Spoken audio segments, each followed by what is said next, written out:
But I would like to go across to Pratibha right now, who will actually help us explain what this mission is all about. Over to you. Absolutely. You know, very, very exciting moment. And we're just going to look at a model of how the entire process is going to unfold. Our experts can also come in and, of course, explain further. But just to simplify it and to talk about the entire journey, it's been a 40-day-long journey for covering the entire 3.84 lakh kilometers. This is where the entire journey really started. Take a look at this in Sriharikota when the launch officially happened. Now, as the launch happened, this is, of course, the model of it. This is where the launch took place. These that you're seeing here are the boosters, and this, of course, is where the Chandrayaan is. Now, as it was given an official launch on the 14th of July, that's when it started its entire journey towards the moon, like we've been mentioning, with the billion prayers. Now, the work of the boosters ends here. It was only to propel this onto the space, and then we had, of course,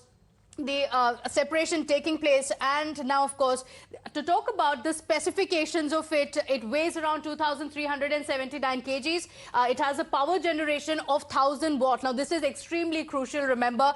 And, of course, the insignia, don't miss the insignia of India that you're seeing here as well, that is placed here. Now, let's come to the next part of it. What is the next process of it? And this is the prize Chandrayaan 3 that we are talking about as it continues with its journey here. The Vikram lander that you're seeing here, you know, as the prayers have been coming in, and now that it comes to the space, this is where it all begins. Again, to give you some specifications of this, this has a power generation capacity of 650 watt.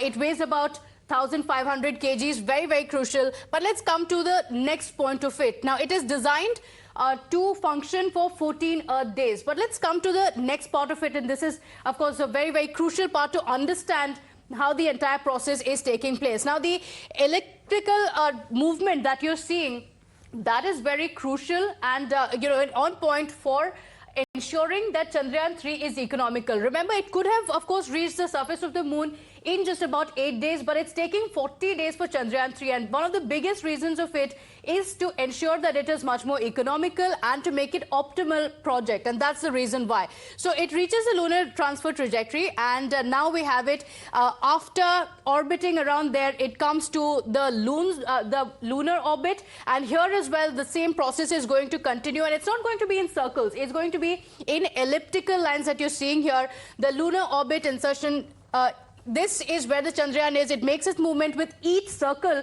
In fact, it gets closer and closer to the moon. In the previous version, as we saw, it was getting further and further away from the Earth. When it reaches closer to the moon, it goes to the next point, which is going closer and closer to the moon, ensuring that it is reaching closer to the surface of the moon. Now comes this latest update. We had this update, remember, just a few days ago when the ISRO updated us that when it reaches the 100-kilometer radius of the moon, that's when the next process really begins. And now we're seeing here reaching very close to the surface of the moon on the 23rd of August, which is today, of course. By evening, we're expecting it to soft land here. Remember, the landing area has also been expanded this time around. If previously it was 500 meter by 500 meter, this time around, and this is where the Chandrayaan 2 becomes extremely crucial, this time around the landing area has been increased much more, which is why it has a higher success rate. And once it makes its soft landing, what's going to happen? This is going to open up, and we are going to see, of course, this moment that, you know, is expected to come at around 6:04 p.m. like the ISRO has said. This is going to come out and, of course, take closer pictures of the moon's surface. As you're looking at over here, the lander's job here is done. And as the rover Pragyan comes out, it gets a closer look at the moon. And by then, of course, history is made, and India becomes the only nation in the entire world to make a soft landing on the south pole of the moon.